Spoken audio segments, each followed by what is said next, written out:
వాటిని ఆవిడ జాగ్రత్తగా తీసుకెళ్తుందా?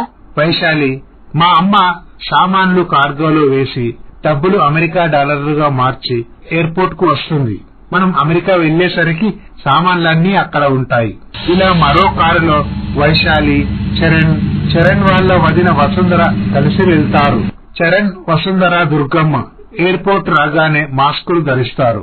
వైశాలి, నువ్వు ఇక్కడే కూర్చో, మేము వీసా టికెట్లు కన్ఫర్మ్ చేసుకుని స్టాంపింగ్ చేసుకుని వస్తాము అని చెప్పి వసుంధర, చరణ్ అక్కడి నుండి వెళ్తారు. ఇక దుర్గమ్మ, వైశాలి, నువ్వు ఇక్కడే ఉండమ్మా, నేను వాష్రూమ్కి వెళ్ళొస్తాను అని చెప్పి అక్కడి నుండి వెళ్తుంది.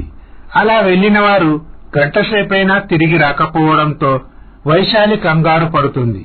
తనకు ఎటు వెళ్లాలో తెలియదు, ఎవరిని అడగాలో కూడా తెలియదు. చాలాసేపటి నుంచి వైశాలిని గమనిస్తున్న ఒక పోలీస్ ఆఫీసర్ ఆమె దగ్గరికి వస్తాడు. చూడమ్మా, నేను చాలాసేపటి నుంచి గమనిస్తున్నాను.